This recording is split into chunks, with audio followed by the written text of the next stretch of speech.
Good evening, Mr. Nelson. Good evening. Thank you. Thank you for the opportunity to speak.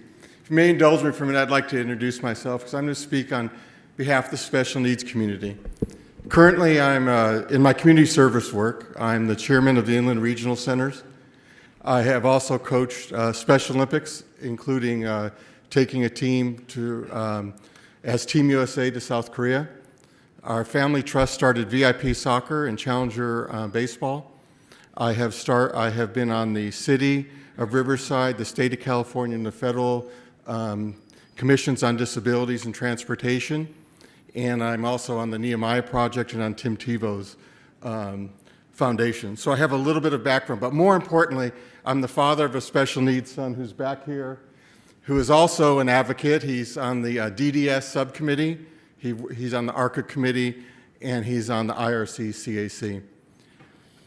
With that said, I've known Mr. Weglin, who's part of this project, for years. Many people come in and say they want to build things for special needs individuals.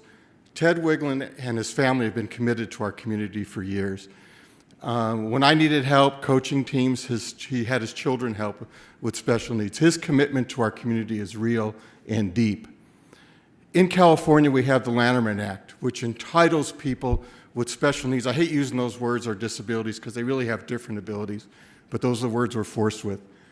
They are entitled by law to inclusion.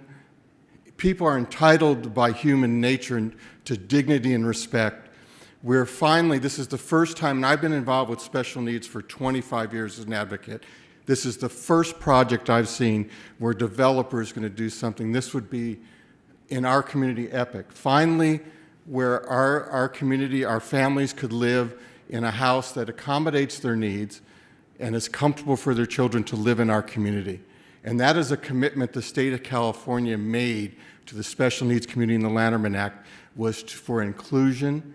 And as human beings, we made a commitment for dignity and respect for all. And I think this park, and then when you talk about the Pala Park, in Riverside, I was on the committee to make Fairmont Park an inclusion park. It's more than an ADA compliant park. It's an inclusion park.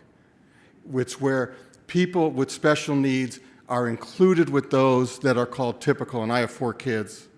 I don't know what typical means, but they play together. And I've always said, as someone that's supposedly typical, we are lucky that those in the special needs community include us, because they live without prejudice, they live without discrimination, and having them around your children will be an education process for them.